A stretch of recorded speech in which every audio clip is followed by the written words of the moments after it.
நடிகர் பிரேம்ஜியினுடைய கல்யாண பத்திரிகை தான் நேற்றுலேருந்தே சமூக வலைத்தளங்களில் ரொம்பவே வைரலாக போயிட்டுருக்கு. இதற்கு முன்னாடியும் பிரேம்ஜிக்கு இவங்களோட திருமணம் ஆக போது ஆயிடுச்சுங்களாம் தொடர்ந்து பல்வேறு வதந்திகள் வந்துட்டுருக்கும். பிரேம்ஜி தரப்புலேருந்து அதை தொடர்ந்து மறுத்துட்ருப்பாங்க. ஆனால் இந்த ஆண்டு ஜனவரி மாதமே பிரேம்ஜிக்கு இந்த வருஷத்துக்குள்ளே திருமணம் கண்டிப்பாக நடக்கும் அப்படின்ற மாதிரியான தகவல்கள்லாம் வெளிவந்த நிலையில் நேற்று ஒரு பத்திரிகை ஒன்று வெளியாகியிருக்கு. பிரேம்ஜிக்கு இந்த மாதம், அதாவது ஜூன் மாதம் 9ஆம் தேதி திருத்தணியில் வச்சு திருமணம் நடக்க போகிறதாகவும், இது காதல் திருமணம் அப்படிங்கிற தகவல்களும் தான் சோஷியல் மீடியாவை ரொம்பவே ஆக்கிரமிச்சிட்ருக்கு. தமிழ் சினிமாவில் இசையமைப்பாளர் இளையராஜாவினுடைய சகோதரரும் இயக்குனரும் இசையமைப்பாளருமான கங்கை அமரனினுடைய மகன் அப்படிங்கிற அடையாளத்தோடும், இயக்குனர் வெங்கட் பிரபுவினுடைய சகோதரர் அப்படிங்கிற அடையாளத்தோடும் திரையுலகத்தில் ரொம்பவே புகழ்பெற்றிருந்தவர் பிரேம்ஜி. அது மட்டும் இல்லாமல் என்ன கொடுமை சார் இது அப்படின்னு அந்த டயலாகாக இருக்கட்டும், சென்னை 28 படமாக இருக்கட்டும், இளைஞர்கள் மத்தியில் பிரேம்ஜிக்கு ஒரு மிகப்பெரிய ஃபேன் பேஸை உருவாச்சுன்னு சொல்லலாம். தமிழ் சினிமாவில் காமெடி நடிகர், இசையமைப்பாளர், பாடகர் அப்படின்னு பன்முக திறமை கொண்ட பிரேம்ஜி வல்லவன் படத்தின் மூலமாக தமிழ் சினிமாவில் அறிமுகமானாலும் சென்னை 28 படம் மூலமாக ரொம்ப எல்லாருடைய வீடுகள் வரைக்கும் சென்றடையக்கூடிய அளவுக்கு ஒரு மிகப்பெரிய நடிகராக, இளைஞர்களால் கொண்டாடப்படக்கூடிய நடிகராகவே மாறிட்டார். அதைத் தொடர்ந்து இயக்குனர் வெங்கட் பிரபு, அதாவது தன்னுடைய அண்ணனுடைய எல்லா படங்களிலும் பிரேம்ஜி அவருக்குன்னு ஒரு கேரக்டர் இருக்கும். ஒரு காமெடி நடிகராகவோ ஒரு குணச்சித்திர நடிகராகவோ பிரேம்ஜி தொடர்ந்து நடிச்சிட்டு இருந்தார்.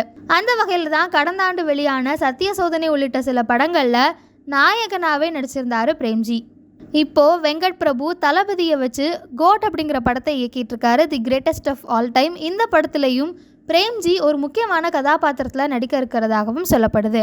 பிரேம்ஜிக்கு இப்போது 45 வயது ஆகுது. 45 வயது வரைக்கும் திருமணம் செய்யாமலே இருக்கீங்களே அப்படின்னு தொடர்ந்து அவருடைய ரசிகர்களும் ஆதரவாளர்களும் இன்டர்நெட்டில் நிறைய முறை அவரை கேள்வி கேட்டும் இருக்காங்க. அதையும் தாண்டி ப்ரெஸ் மீட்டில் போகும்போது உங்களுக்கு எப்போ கல்யாணம் அப்படிங்கிற மாதிரியான விஷயங்கள் தான் பிரேம்ஜி கிட்ட எல்லாரும் அதிகமாக கேட்கக்கூடிய ஒரு விஷயமா இருந்தது.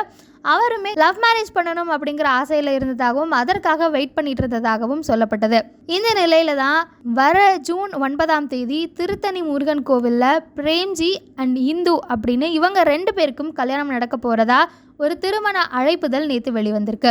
ஸோ இது வரைக்கும் 45 வயது வரைக்கும் பேச்சலராக இருந்த பிரேம்ஜிக்கு இந்த ஆண்டு ஜூன் 9ஆம் தேதி கல்யாணம் ஆக போகுது அப்படிங்கிறது அவருடைய ரசிகர்களுக்கு மிகப்பெரிய கொண்டாட்டமாக இருக்குது. அது மட்டும் இல்லாமல் நேற்று வெளியான அழைப்புதல் எல்லாரையும் வியக்க வச்சிருக்குன்னே சொல்லலாம். பொதுவாகவே சினிமா பிரபலங்களினுடைய கல்யாணம், திருமண பத்திரிகை, அவங்களுடைய திருமண வரவேற்பு நிகழ்ச்சிகள் எல்லாமே எல்லாருமே வியக்கக்கூடிய வகையில் ரொம்பவே ஆடம்பரமாக இருக்கும். எல்லாரும் நம்மளை கவனிக்கணும், எல்லாரை பற்றி பேசணும் அப்படின்றதுக்காகவே, இல்லை அவங்களுடைய பர்சனல் ஆசை அப்படின்னு நிறைய விஷயங்களை உள்ளடக்கி பெரும்பாலான சினிமா பிரபலங்களினுடைய விசேஷங்கள் ரொம்பவே ஆடம்பரமாக இருக்கும். அவங்களுடைய ஒரு பத்திரிகை மட்டுமே இவ்வளோ ரூபாய் அப்படின்னுலாம் நம்ம நிறைய வீடியோஸ், நிறைய செய்திகளை படிச்சிருப்போம். இந்த நிலையில் நேற்று வெளியாகியிருந்த பிரேம்ஜியினுடைய திருமண அழைப்புதல் எல்லாரையுமே வியக்க வச்சிருக்கு.